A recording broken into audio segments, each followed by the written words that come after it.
Hey, ¿qué pasa, gente? Soy Mikaelis, ¿cómo estáis? Bienvenidos una vez más a mi canal y a un nuevo vídeo de historia.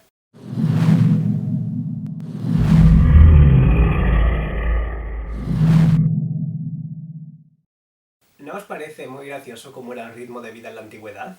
La gente se casaba a los 17, tenía hijos a los 20 y pocos, enviudaba a los 33 y si tenía suerte y llevaba una vida saludable se moriría a los 60 o así.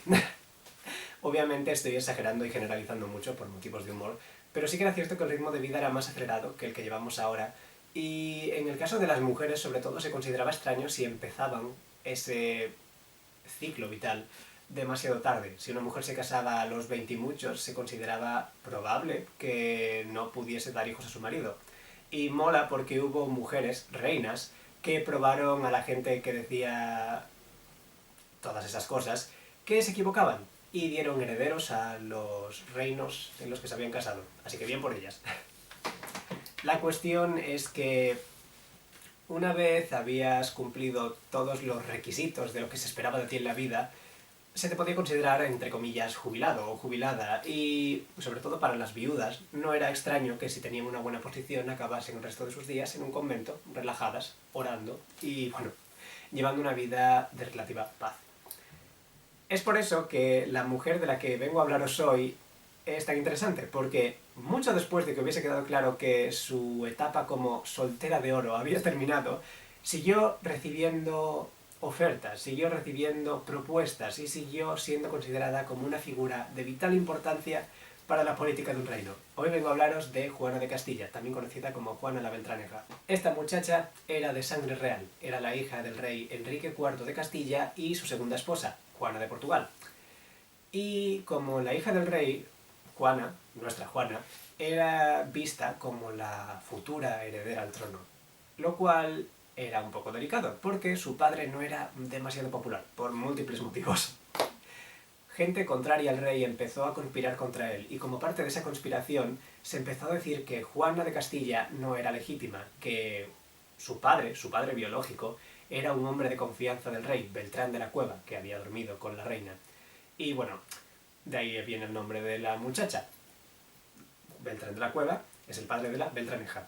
Enrique estaba bastante preocupado por estos movimientos rebeldes y se preocupó todavía más cuando se dio cuenta de que sus medio hermanos, Alfonso e Isabel, podían verse involucrados en esto y ser utilizados como figuras para una potencial guerra civil. Para solucionar esto intentó utilizarlos a su favor y comprometer a su propia hija, Juana, con Alfonso, de forma que Alfonso se convirtiese en el heredero oficial, pero Juana siguiese siendo reina cuando llegase Alfonso al trono. Lo cual está bien por un lado porque intentó poner de su lado a potenciales figuras de rebelión, pero por el otro, de forma oficial, desheredó a su hija, lo cual no sería demasiado bueno en el futuro. Pese a este intento, sucedió una rebelión, sucedió una guerra civil, Alfonso estuvo involucrado en la misma, pero Alfonso acabó muriendo. Y aquí viene lo interesante. La hermana de Alfonso, Isabel, se consideró heredera de los derechos de su hermano y de su posición como potencial heredera. Después ella se casó con Fernando de Aragón. Sí, ahora pilláis quiénes son, ¿no? Isabel y Fernando. Y bueno, Enrique no estaba demasiado contento, hubo discusiones, hubo conversaciones, y en estas conversaciones se consideraba que, bueno, la posición de Juana era mucho más inestable de lo que era antes, y aunque de cara al público no se dijo todo tan evidente, por la parte de atrás se empezó a rumorear un montón de cosas. Se volvió a salir la opción de que Enrique no era su padre biológico, salió la opción de que Enrique la había desheredado oficialmente, entonces independientemente de quién fuese su padre, pues no era la heredera. Y por supuesto se mencionó también una tercera opción, que es que Enrique y su segunda esposa, Juana, se casaron utilizando una bula papal, es decir, una autorización de que podían casarse, pero la bula era falsa, lo cual implicaba que Juana, aunque era hija de sus dos padres oficiales, había nacido fuera del matrimonio, lo cual la hacía inválida para ser heredera. La cuestión es que al final Enrique se muere y a falta de un testamento, al menos en la versión oficial, Isabel se declara la reina de Castilla junto con su esposo Fernando. Y bueno, empieza el lío. Juana la Beltraneja se casa con su propio tío, Alfonso V de Portugal, y hay un conflicto entre Portugal y Castilla barra Aragón. Este conflicto no sale muy bien, al menos para el lado de Juana la Beltraneja, y ella acaba en una posición bastante peor, porque está en el lado perdedor, y además su matrimonio con el rey de Portugal acaba siendo anulado, así que acaba no viuda, pero casi, y en una posición en la que solo puede unirse a un convento o aceptar las condiciones que le dan. Ella decide unirse a un convento.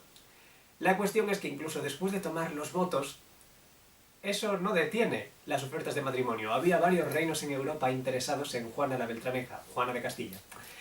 Y no eran pocos. Francia, por ejemplo, estaba bastante interesada en obtener su mano. Luis XI estaba muy interesado en ella, fuese para él mismo o para su hermano Carlos.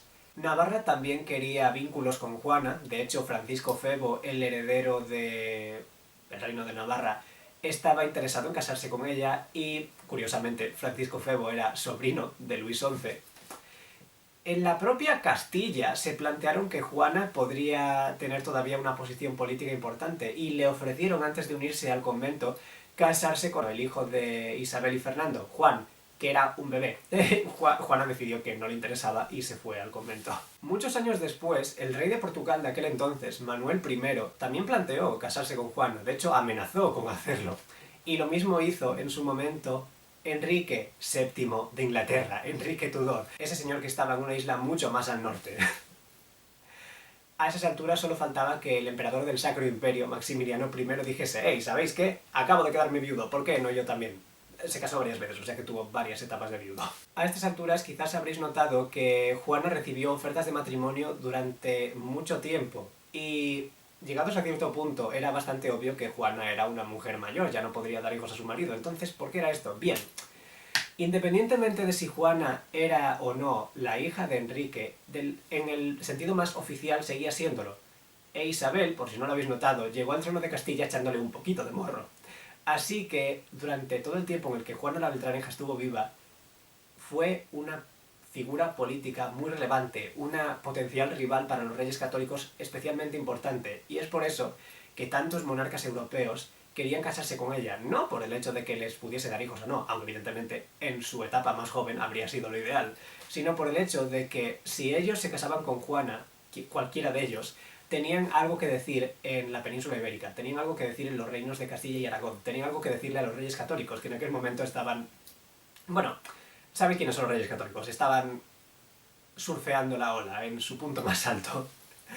Así que todo el mundo quería una pieza del pastel, todo el mundo quería tener la oportunidad de rivalizar con ellos, de desestabilizarlos, de debilitar su posición en un momento en el que estaban en la cima de Europa, por así decirlo. De hecho, la relevancia de Juana llega a tal punto que cuando Fernando el Católico enviudó de Isabel, se rumorea que se planteó casarse con Juana la Beltraneja para poder seguir controlando Castilla y no tener que cederle el control a su hija y su yerno, Juana I de Castilla, y Felipe el Hermoso, mal llamado el Hermoso porque el tío era por dentro y por fuera no demasiado guapo. Incluso durante la revuelta comunera, que fue una cosa que merece su propio vídeo y que pasó en España, los rebeldes fueron a buscar a Juana la Beltraneja porque la seguían considerando una figura relevante, y de hecho ella fue cuando afirmó que sus derechos sucesorios, porque ella ya no iba a tener hijos, iban a los reyes de Portugal, lo cual es gracioso en cierto modo porque estuvo casada con uno.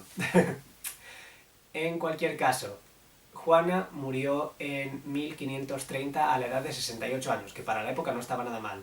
Había sobrevivido a sus padres, había sobrevivido a sus tíos, había sobrevivido a algunos de sus prometidos y había sobrevivido a mucha gente, pero evidentemente no podía vivir para siempre, así que falleció habiendo sido reina consorte de Portugal, pero nunca reina de Castilla, lo cual evidentemente es una putada para ella. Como dato interesante antes de terminar, nunca podremos saber si fue o no la hija de Enrique IV, porque sus restos mortales se perdieron durante el terremoto de Lisboa. Se dice que el cadáver, propiamente dicho, acabó en el mar, así que ya no tenemos ADN con el que comprobar si fue o no una hija legítima. Juana la Beltraneja o Juana de Castilla es una figura un tanto trágica, un poco divertida si la quieres ver desde el punto de vista más cómico por todo lo que acabo de explicar, pero increíblemente trágica, y la vida que tuvo no fue nada justa, sobre todo porque estuvieron echándole mierda desde que era una niña pequeña. Pero bueno, no sé, esta es su historia. ¿Os la conocíais, en primer lugar? Y si es así, ¿qué os parece más interesante de ella? Podéis dejarlo en los comentarios. Espero que os haya gustado el vídeo, que le deis like, que os suscribáis y todo ese rollo, y nos vemos en el próximo. ¡Chao!